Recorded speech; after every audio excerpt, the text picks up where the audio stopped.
Good morning, Aubrey. Do you have any dogs? I don't have any dogs. I know that you do, right? How are your dogs? They're fantastic. It's so hard for me to not post pictures of my dogs all the time because they're so cute. And you probably take pictures all the time, right? You're like, I want to share these. They're so cute. Seriously. Oh my gosh. My little dog Dixie, she's a little pocket pit bull and she is the most adorable dog in the world. You need Um, like a social media account just for your dogs, just to my post sister pictures of your does. dogs. My So, sister has like two different Instagrams for like each of her dogs. oh. Okay, that's a little overkill. That's maybe a little much. Don't tell her I said that. It's so funny. It's okay. She doesn't listen to the show. Perfect, But perfect. guys, so we are talking about some really impressive vocabulary today for IELTS that is related to dogs. Now, it's not about dogs. It's fine if you don't have any pets. These aren't for questions about pets or animals. These No. are idiomatic usages of the phrases. And this vocab is so fun today.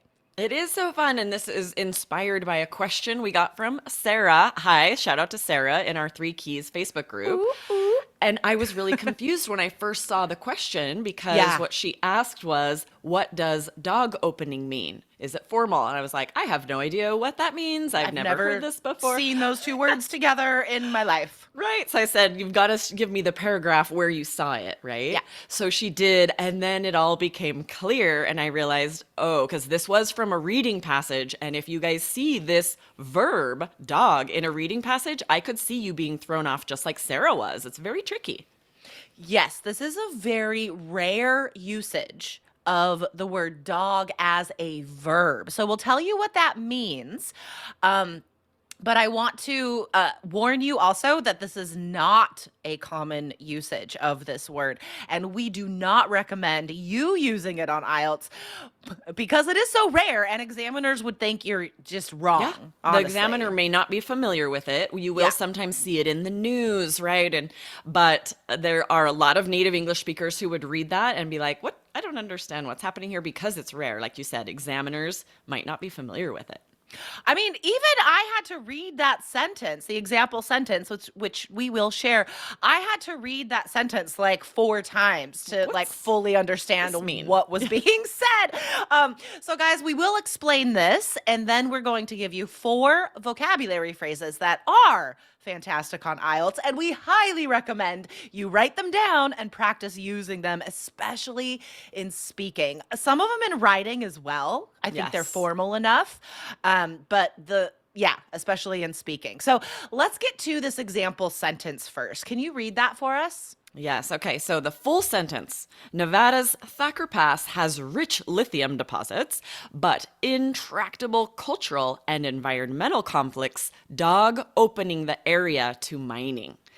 Ooh, so tricky. And I do see this. I do every now and then see a reporter or someone in the news use this verb dog, but it's a little outdated. I could imagine maybe my Yeah. grandparents using this verb. I think Totally. the millennials, the new generation, never uses it, would have no idea what that means. And For it's sort sure. of going the way of the dinosaur, as we say. I think it's getting phased out.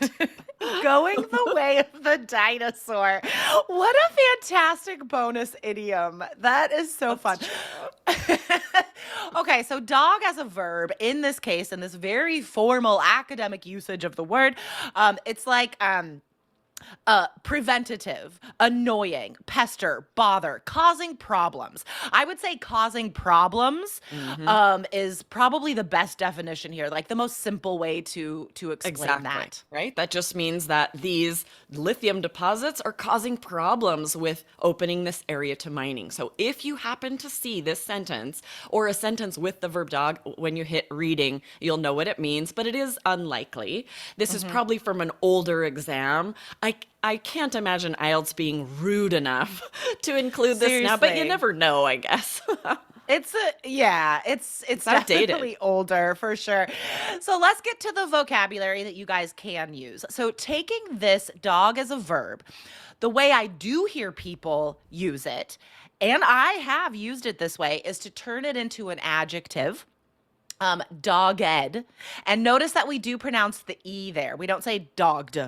We say dogged, and it's often coupled with the word determination, like dogged determination. And this just means persistent, consistent, not giving up, right? Dogged determination. It's like strong, and it's like a positive bothersome.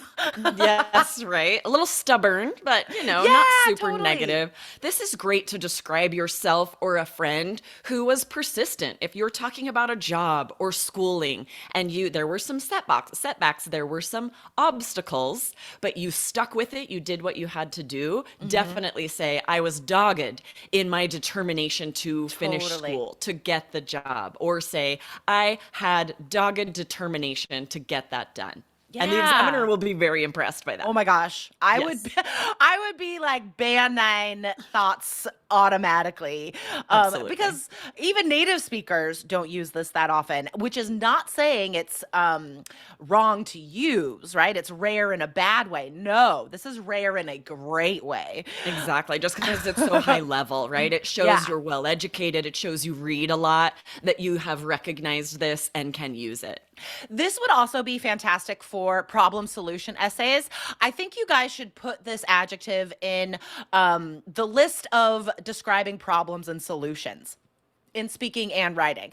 So, like in your problem solution essay, for example, you should say, I believe the government should be dogged in their determination to solve this environmental problem or whatever. Yes, for sure. Or part three, right? Whenever you Yeah. also have to talk about problems and solutions and speaking part three, same kind of example to say societies must be dogged in fixing this problem. Yes.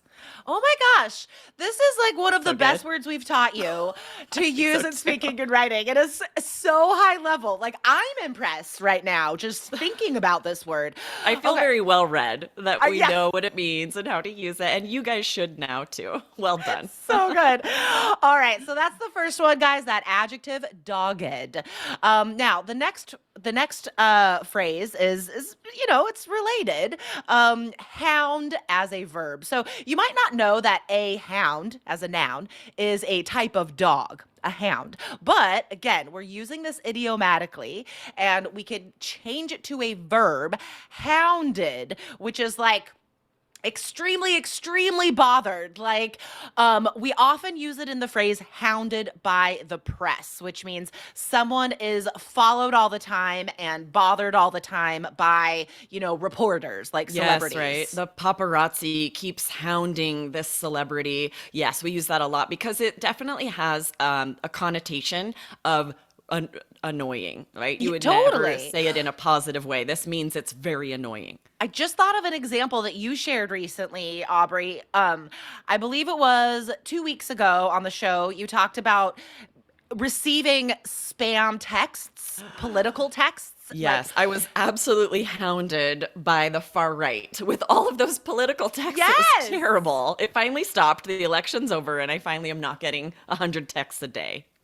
But guys, like, you could use this in your own life, right? On speaking.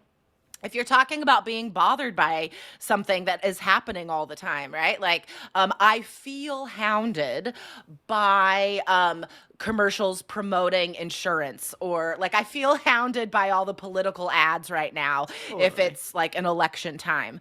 So I think this one is probably easier to use than dogged, but it's also a great word for speaking and writing. I think you could use this in writing as well because it is high level. Yes, I agree for sure. If you are talking about someone being extremely persistent in any way, though I think there are lots of task two topics and definitely general task one letters where you could Hmm. use this to talk about hounding someone or someone being hounded. Totally. Yeah, like, what if it was like you had to describe a problem in a hotel or something in a general task one letter, and you could say, I felt hounded by the people at the front desk. Mm. They just kept calling me every 10 minutes asking me if I wanted to book more shows or book more Oh, tours. yes. So good. Or if you have to complain about like the service on an airplane or a restaurant or something, it would be Yeah. really amazing to start with. I don't mean to hound you, but I must Oh, inform you of nice. this issue, right? Because you're sort of saying, I don't want to be annoying, but I gotta share this Yes. with you. That I would be don't good. mean to hound you about this. I know I've called a few times, but, Yes. right, like indicating that this is not the first time you're contacting them. Oh, so good. So good. So good. I got a you. Bum, bum. Okay. So, it was a Don't song, sue us, guys. whoever Don't wrote worry them. about it. All right, let's move on. Now we have a couple idioms for you, also related to dog words. So this is super fun, guys. The next phrase is barking up the wrong tree. This is so cute. What does that mean, Aubrey? I say this to my kids sometimes if they know I will say no, like they'll come and ask me for ice cream, and I'll say you're barking up the wrong tree, like you should ask your dad because Yeah. he might say yes. You know I'm going to say no. It's just like a dog, like maybe he's trying to get a skunk out of a tree, but the skunk's in the other tree. He's barking up the wrong tree. We use this idiomatically to say you're asking the wrong person, you're Exactly. talking to the wrong person because you're getting rejection here. Again, this is like such a good phrase for describing problems, right? For giving details about stories of difficult situations. Like, speaking part two, you have to like describe a problem you had while traveling. That's one of my favorite questions to give students. Um, Nice. and you're like, I felt like I was barking up the wrong tree with everyone I asked because nobody could tell me where this museum was Oh, yeah. or, something like that. I think this could be kind of flexible to use in stories as well. Yeah, for sure. And I could even see this on part three. It does feel a little more informal It's to be. definitely more informal. I wouldn't use it in writing, I think. No, I for sure wouldn't use it on task two. It'd be a great way to hit a more informal tone on your general task one letter. Yeah. But even thinking about it for speaking part three, I'm like, ooh, it feels like it would be really informal to start Yeah. talking about how someone's barking up the wrong tree because it feels so playful. That's a good way to look at it. Like it is a very playful phrase. And Yeah. yeah, you're saying like you're doing something wrong. You're asking the wrong person for something, but still like it's cute. It's just a In a cute cute phrase. way, right? Comparing So, yourself to a dog barking up a I tree. know. So if you're describing, families, parenting, asking for and giving directions, even describing workplace situations, like I was barking up the wrong tree when I asked my boss for time off next week. I should have just gone straight to HR or HR. whatever. That's such a good example. Yes, I love it. Oh man, that's so good. It's so good. All right, here's the last phrase, guys. Dog eat dog world. Now, let's make this clear. This phrase, dog eat dog world. Now, we do hear natives mispronounce and even misspell this in writing, and I would hear people say like doggy dog world, which is incorrect. I've for sure seen that written, right? Totally. Dogggy, dog eat Totally. dog world, because it That's not what sounds a it lot is. like that when we say dog Yeah. eat dog world fast. Because we say it quickly. Say Yeah, it quickly. precisely. Because T's are always elided. T's always disappear when we're speaking fast. So, dog eat dog world. This describes a highly competitive environment in which people must do anything it takes to get ahead, So if you're describing your profession, maybe you're like, an investment banker. That's a real dog eat dog world, I'm guessing. No, I yes, don't know. right. You don't know much about investment banking, I Jessica. don't. That shocks me. But I'm no, it's so not a true. I finance think person. there's so many. Well, and think about it this way: whenever you're talking about your job, you can Mhm. either say that it is in a dog eat dog world or a dog eat dog environment, or you can say that it's not. If you're saying it's Totally. super relaxed, laid So back, good. stress free, it's not a Yeah. dog eat dog world. So either way, you can make it work. Yeah. Oh my gosh, that is such a good point. Yeah, guys, definitely write this down because you can use this for any job you have to say it is a dog eat dog world. It it's competitive, but not quite a dog eat dog world, or Mm, it's not at all a dog eat dog world. totally. So really, like, you can use this for any industry you're in. Yes. And then you're getting that idiomatic language you have to use on IELTS speaking. There's a good chance you will be asked about your job. Be Yeah. ready with an idiom, be ready with this high level vocabulary. Then it's like a gimme, right? Totally. So remember, guys, you do have to show idiomatic language to get a 7 or higher for vocab in speaking. And for writing, you have to show interesting, high level idiomatic language. So we covered all that today. Nice. Go Guys, us. go us. So, guys, remember to hit follow right now if you are not already subscribed to this podcast. And also check out our Business English podcast. Tons of great vocab for your IELTS preparation over there. Just search All Ears English and you'll see the new Business English podcast pop up. Oh man, we should do an episode about Dog Eat Dog World over on the Business English podcast. I'm adding that to the Yeah. list. That would be Yes. really awesome. That would be awesome. I'm so glad that I don't work in a dog eat dog environment. Same, same. All right, Aubrey, thanks for chatting. Awesome. See you next time. Bye. Bye.